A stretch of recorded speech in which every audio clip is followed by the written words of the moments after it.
Veteran sports journalist Harpal Singh Bedi, जो Indian sports के उतार चढ़ाव को 4 दशक से ज्यादा तक लिपिबद्ध करते रहे, शनिवार 15 जून को अपने लंबी बीमारी के बाद उनका देहांत हो गया। 72 साल की उम्र में अपनी पत्नी रेवती और बेटी पल्लवी को पीछे छोड़ गए बेदी, जो 2012 में इंडियन ओलंपिक टीम के प्रेस अटैची भी रह चुके हैं, अपने अनोखी बुद्धि और वार्मथ की वजह से मीडिया बॉक्स में प्रिय आकृति के रूप में जाने जाते थे। Bedi United news of India (UNI) के पूर्व स्पोर्ट्स एडिटर और पिछले कुछ सालों से द स्टेट्समैन न्यूज़पेपर के कंसल्टिंग एडिटर के रूप में जाने जाते थे और इंडियन स्पोर्ट्स जर्नलिज्म में एक विशाल आकृति थे।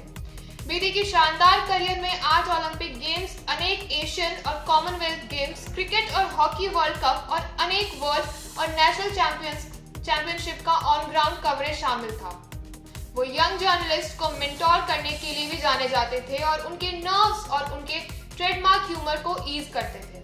वेटरन जर्नलिस्ट, स्पोर्ट्स एडमिनिस्ट्रेटर जी राजारामन, जो आगामी पेरिस ओलंपिक्स में इंडिया के प्रेस अटैची के रूप में सर्व करेंगे, उन्होंने बेदी को एक सर्वोत्कृष्ट न्यूज़मैन के रूप में व्याख्या किया, जिनके पास इंडियन स्पोर्ट्स और एडमिनिस्ट्रेशन का गहरा समझ था। राजारामन ने बेदी के साथ अपने करीबी दोस्ती को भी याद किया, जो late Indian cricket legend Bishan Singh Bedi के साथ था।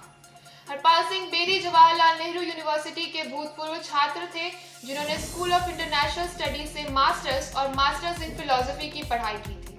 साथ ही में बेदी को स्पोर्ट्स जर्नलिज्म में एक फादर फिगर माना जाता था। उन्होंने इंडियन स्पोर्ट्स के महत्वपूर्ण क्षण जैसे कि पीटी उषा के 1984 लॉस एंजल्स ओलंपिक्स में मिया मेडल फिनिश से लेकर अभिनव बिंद्रा के 2008 बीजिंग गेम्स में हिस्टोरिक गोल्ड को विटनेस किया था। बेदी के चार्म इंडिया से बाहर भी एक्सटेंड होता था, जब वो पाकिस्तान जर्नलिस्ट के बीच पॉपुलर थे। जब 2004 और 2005 में इंडियन क्रिकेट टीम के साथ टूर पर गए थे, उनकी उल्लासपूर्ण पर्सनालिटी ने उन्हें सबका फेवरेट बनाया।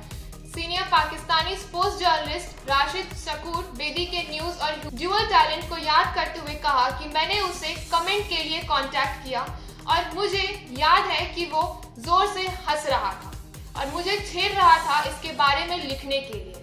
साथ ही में उन्होंने बताया कि बेदी बहुत ही प्यारे इंसान थे, जो रिस्पेक्ट देते थे और बदले में उन्हें बहुत सारा रिस्पेक्ट भी मिलता था। अपने हंसमुख आचरण के बावजूद जब Indian hockey team under perform करती थी, तो बेदी का फ्रस्ट्रेशन उनके कलीग को मन बहलाने का काम करता था। Former senior editor the Hindu के विजय लोकपाली ने बेदी को as the only journalist describe किया था, जो अपने ऊपर हंस सकते थे, और साथ ही में ये नोट किया गया कि उनके बिना प्रेस बॉक्स में अब वो बात नहीं रहेगी। बेदी की तबीयत पिछले साल ही खराब हो गई थी, जिसके कारण वो ज्यादा समय अकेले बिताते थे और शनिवार को उन्होंने अपना आखिरी दम तोड़ दिया। धन्यवाद। आगे की खबरों के लिए जुड़े रहिए हमारे साथ और देखते रहिए NL9 न्यूज़।